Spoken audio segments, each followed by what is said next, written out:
Bonjour mesdames et messieurs, bon réveil, bienvenue dans ce journal. L'ouverture du 13e sommet des chefs d'État et de gouvernement des pays membres de l'Organisation de la coopération islamique OCI. Cette première journée a été marquée par une allocution du président turc Recep Tayyip Erdogan et du représentant du président de la 12e session du sommet, le secrétaire général de l'OCI, Liad Amin Madani.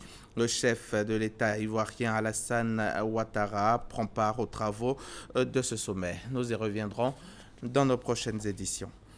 En visite officielle en Côte d'Ivoire, Yu Zhengsheng, président du comité national de la 12e conférence consultative politique du peuple chinois, synonyme du Sénat, a eu une séance de travail hier matin avec le président de l'Assemblée nationale, Guillaume Kigbafori-Soro. Une séance de travail portant sur la coopération entre les chambres et le renforcement des liens bilatéraux entre la Côte d'Ivoire et la Chine. Le Japon, par son agence de coopération internationale JICA, a procédé hier jeudi à Yopougon à la remise de clés symboliques des projets pilotes d'infrastructures communautaires. Le projet dénommé KOSAI vise à renforcer la cohésion sociale entre les populations des communes ayant payé un lourd tribut dans la crise post-électorale par l'aménagement d'infrastructures de base. La phase pilote a concerné 2 communes, Yopougon et Abobo, et elle a coûté plus de 3 milliards de francs CFA. Le ministre Ahmed Bakayoko, ministre d'État, ministre de l'Intérieur et de la Sécurité, salue la coopération Côte d'Ivoire-Japon. Pour lui, le développement, c'est la meilleure réponse aux conflits et aux guerres en Afrique. Ben Touré.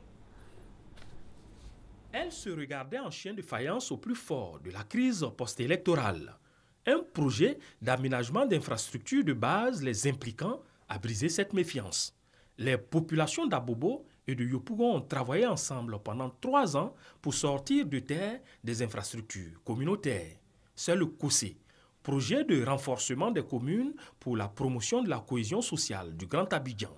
La remise des clés du projet pilote a eu lieu ce jeudi. Vous savez, la guerre est rentrée par Abobo et elle est sortie par Yopougon. Donc les Japonais, nous sommes mis d'accord pour réaliser le projet de cohésion sociale là où il y a les difficultés dans ces 2 communes-là. Le projet KOSE a coûté plus de 3 milliards de francs CFA à l'État japonais. Il a été réalisé à travers l'Agence japonaise de coopération internationale. Je souhaite qu'à travers ce projet, les capacités administratives des mairies soient renforcées et que la compréhension mutuelle entre les populations de Yopougon et d'Abobo se développe davantage. Les communes bénéficiaires, Abobo et Yopougon, sont heureuses qu'une épine leur soit retirée du pied. Le bitumage de 2 tronçons routiers d'environ 1,250 km, notamment la voie du Banco 2, a permis de donner des emplois à environ 600 jeunes. Abobo a bénéficié d'une part de nouvelles voies bitumées et d'autre part la construction d'un bâtiment R+1 de 6 classes avec bureau du directeur entièrement équipé et d'un autre bâtiment totalement réhabilité avec clôture au groupe scolaire Anonkwa 3 et 4. Pour le ministre d'État, ministre de l'Intérieur et de la Sécurité, Ahmed Bakayoko, il n'y a pas meilleur ciment pour la cohésion sociale que le développement au profit des populations. Le but et le débat en politique, ça doit être de tout faire pour améliorer les conditions de vie des populations. C'est-à-dire concrètement, vous qui êtes là, vous savez très bien les problèmes d'embouteillage, de circulation. Avec cette route, vous savez ce qui va changer dans votre vie. Vous allez être moins stressé, vous allez être des gens heureux. Le projet KOSE s'étendra les prochains mois aux autres communes d'Abidjan et à toutes les collectivités territoriales du pays. La solidarité du gouvernement continue de s'exprimer à l'endroit des victimes des crises ivoiriennes et celles de Grand Bassam. Mariatou Kone, la ministre de la Solidarité, de la Cohésion sociale et de l'indemnisation des victimes, a remis des chèques aux victimes des crises survenues en Côte d'Ivoire et celles de Bassam au siège du Programme national de cohésion sociale. Elle s'est rendue aussi à l'Institut Goethe et à la résidence de l'ambassadeur de France pour remettre de façon symbolique des chèques aux ayant droit des victimes allemandes et françaises de l'attaque de Grand Bassam. Le témoignage de Gabriel Zani. Ils sont plus d'une centaine à recevoir chacun un chèque d'une valeur d'1 million de francs CFA ce jeudi 14 avril. Au siège du programme national de cohésion sociale, des blessés et les ayants droit des victimes des crises survenues dans le pays et des victimes de l'attaque de Grand Bassam reçoivent le geste de solidarité du gouvernement. Des parents de victimes et des blessés sont encore sous le choc. Je suis un peu ému pour ce que la ministre a fait et j'espère que cela continuera comme ça. Je remercie beaucoup le gouvernement aussi. Ça me fait plaisir, ça me fait soulager. Je veux dire au président de la République que Dieu le bénisse, que Dieu le protège. Pour Maria Toukone, l'indemnisation n'efface pas la douleur, mais prouve que le gouvernement fera tout pour soutenir les personnes touchées. Aujourd'hui, nous remettons 149 chèques, dont 11 chèques pour les victimes de l'attentat de Bassam et le reste, c'est les victimes des crises survenues en Côte d'Ivoire entre 1990 et 2015. Un horizon nouveau s'ouvre à ces personnes-là. Elles doivent savoir pardonner, être tolérants et chacune à son niveau, en tout cas en tant que victime, cultiver la paix et être artisan de la paix. La ministre s'est rendue aussi à l'Institut Goethe, plongée depuis le 13 mars dans le deuil de sa directrice Henrike Gross. La ministre a été accueillie par Klaus Auer, l'ambassadeur de l'Allemagne en Côte d'Ivoire. La circonstance ne se prête pas au protocole, juste des gestes et des mots de réconfort. Parmi les victimes décédées de Grand Bassam, 4 Français, leurs familles ont eu droit elles aussi au chèque du gouvernement, réceptionné ici par l'ambassadeur de France. Cet acte de solidarité montre que nous sommes ensemble face à la barbarie.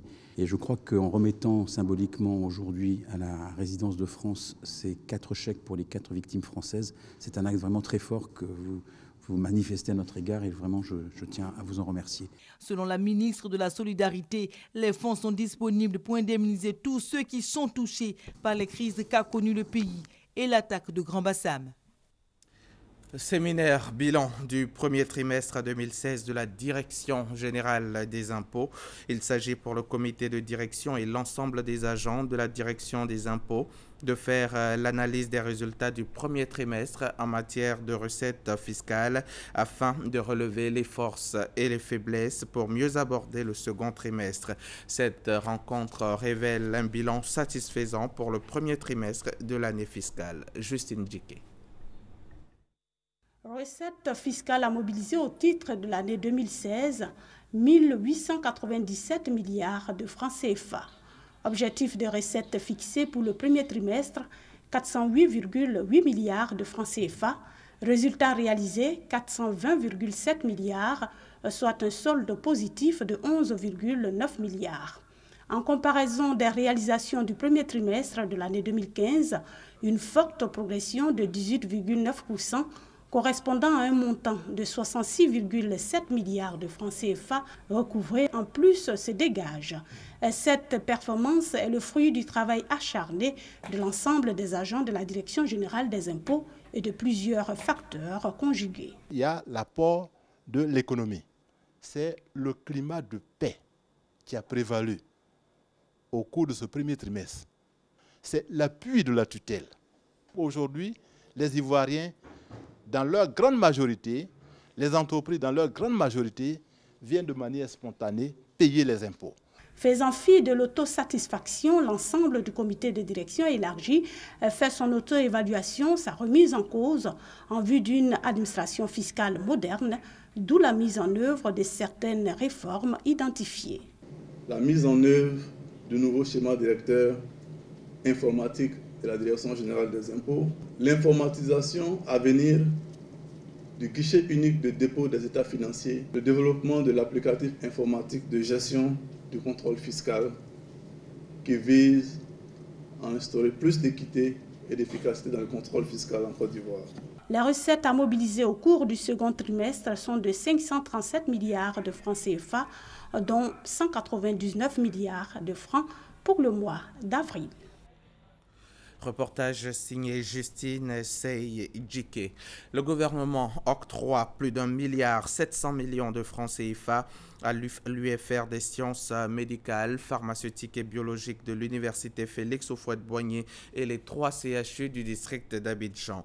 Un geste qui répond aux préoccupations des étudiants de l'UFR évoquées le 3 mars dernier, et notamment le manque de laboratoires. Ce mercredi, le syndicat national des étudiants en sciences de la santé a salué cette initiative lors d'une conférence de presse. C'était en présence de notre reporter Grace Kando. Les étudiants de l'UFR des sciences médicales de l'université Félix Houphouët-Boigny de Cocody, confrontés à des problèmes. Laboratoires sous-équipés, insuffisance de salles de travaux pratiques, ils l'ont exprimé lors d'une conférence de presse le 3 mars dernier. Un mois après, ils viennent d'avoir gain de cause. Le gouvernement a débloqué plus d'1,7 milliard pour apporter une solution à ces problèmes. Il est mis à la disposition des UFR des sciences médicales et des sciences pharmaceutiques et biologiques de l'université Félix Houphouët-Boigny et les CHU de 13 villes, Cocody et Yopougon, le montant de 1,729 milliard 70 580 francs CFA, gestion 2016. Décliné comme suit. Équipement des laboratoires et salles de travaux pratiques de l'UFR des sciences médicales, 560 879 418 francs CFA. Achat de produits chimiques, verreries et renouvellement de l'animalerie de l'UFR des sciences pharmaceutiques et biologiques, 546 791 162 francs CFA. Divers équipements des CHU, 621 400 000 francs CFA pour l'amélioration de la qualité de l'encadrement de les CHU. Nous tenons à remercier le président de la République, son Excellence M. Alassane Ouattara et son gouvernement, et en particulier notre ministère de tutelle. Un comité de suivi piloté par le ministère de l'Enseignement supérieur et de la Recherche scientifique sera mis sur pied pour la répartition des équipements. C'était il y a tout juste 2 ans. 276 lycéennes étaient enlevées à Chibok, au Nigeria, par le groupe terroriste Boko Haram. Aujourd'hui, pour commémorer l'événement, des manifestations sont organisées dans tout le Nigeria pour se souvenir et sensibiliser les autorités sur le sort de ces lycéennes. Hier soir, donc, une preuve de vie sous la forme d'une vidéo d'une quinzaine d'entre elles en vie a redonné un peu d'espoir aux familles. Kader Ouattara, Abou Sanogo. Exactement 2 ans que les lycéennes de Chibok sont aux mains de Boko Haram. Ce jeudi, une marche est organisée par les parents des 219 filles réunies au sein du mouvement Bring Back Our Girls pour appeler au souvenir des autorités nigérianes la tragédie et réclamer la libération des lycéennes. Au Nigeria, nous n'avons pas oublié et nous implorons le reste du monde à rester avec nous et nous soutenir. Des manifestations se sont déroulées dans tout le pays avec une halte devant le lycée de Chibok et des séances de prière pour commémorer ce jour. Nous voulons des résultats positifs pour voir nos filles vivantes. Nous appelons toujours le gouvernement d'aujourd'hui pour sauver ces filles. Mercredi soir, une vidéo présentée par Boko Haram comme une preuve de vie montrait une quinzaine de filles voilées. Le 14 avril 2014, 276 lycéennes étaient enlevées par les hommes armés de Boko Haram. Entre-temps, 57 d'entre elles avaient réussi à s'échapper. Le rapt et la diffusion d'une vidéo du chef du groupe terroriste menaçant de les traiter comme des esclaves avaient soulevé une vague d'indignation mondiale. Elles sont les victimes les plus médiatisées de l'insurrection de Boko Haram qui a déjà fait quelques 20 000 morts depuis 2009. En bref et en images, à 1 an de la présidentielle en France, le président François Hollande, contesté sur tous les fronts, a tenté hier jeudi de défendre son action et renouer le lien avec une opinion défiante lors d'un face-à-face télévisé. Au menu, défense de son bilan, mais aussi de ses engagements pris en 2012. En République démocratique du Congo, 112 ONG des droits de l'homme ont demandé jeudi 14 avril au président Joseph Kabila de faire libérer Jean-Marie Kalonji. Le président du mouvement citoyen La 4e Voie est détenu depuis le 15 décembre 2015, date à laquelle il avait été enlevé par des inconnus. Les organisations signataires du document ont également demandé que les auteurs de cet enlèvement soient traduits en justice.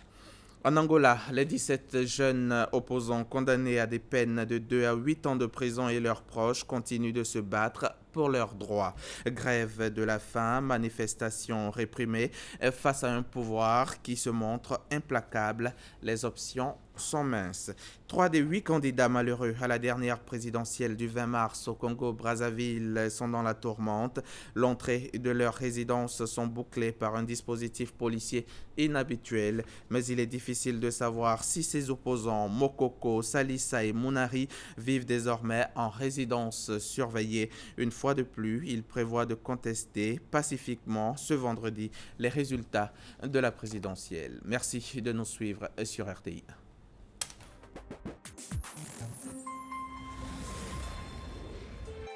RTI 1, la chaîne qui rassemble.